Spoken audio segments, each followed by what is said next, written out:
Oh, fueling speculation. Can OPEC find a way to pump up the price of oil?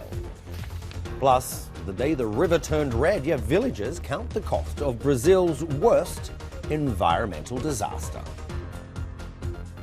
Miswin, Mahesh, he's an oil... Oh, you're an oil expert. You're from Barclays, and we appreciate you joining at this time of the morning. Can I start with that? We keep hearing that Saudi and the others, they go, well, nobody wants to make the move to cut production because they're going to lose market share. Yes. Well, explain that to me. So it's a small pie now, given that oil demand globally is not growing as strongly as it was last year. And they're all fighting for that small pie.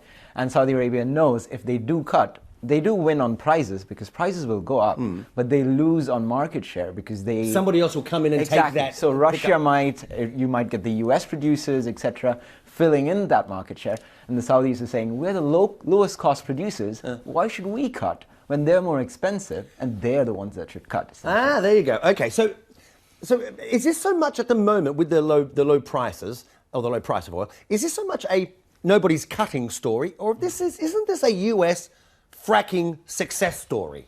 It's the latter, I'd say. The US has been growing by 1 million barrels per day, which is a significant chunk, and more than demand, essentially, more than global oil demand. And no one else has been willing to reduce. So yeah, it is absolutely a story of how successful US shale has become. And then on top of that, I'm also wondering, because we're seeing not only oil, we're seeing commodities across the board pretty much drop off the price-wise, drop off a cliff. Copper, aluminium, iron ore, you name it, it's all downhill. So I'm just wondering, aren't the prices of commodity like the weather? It's cyclical, and at the moment we're in the bottom of the cycle. Very much. Yeah. All these commodities that you've mentioned, producers have brought in too many projects online, much more than they had anticipated demand to grow. And we have seen a slowdown in China, which is a big consumer of almost all of these products. And this is part of the reason for the mismatch in demand and supply. There's a huge gap falling, and that's affecting the price essentially. Okay, so I know you told me you're very excited about this meeting today. Do you think will a deal be done? Will they agree to cut? I don't think so. There are a few members, like you mentioned, like Venezuela, etc., that really want to see a cut. But this is how they go into the OPEC meeting. All of them are sitting around the table. Venezuela would say, we need to cut. But they point at Saudi Arabia, essentially, saying, we need to cut, whereas they themselves are not ready to cut.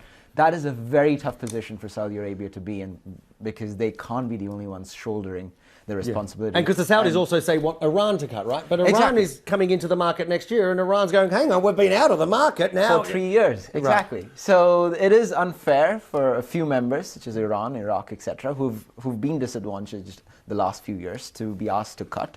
And Saudi Arabia has set the bar high by saying, oh, we're not ruling out a cut, but the bar is high because we need all these conditions to be met. We also want Russia to cut, Mexico to cut, and it's very difficult to get that. None of them want to cut because the price is so low, they want to produce more. I've got to wrap it up, unfortunately. Miswin, Mahesh from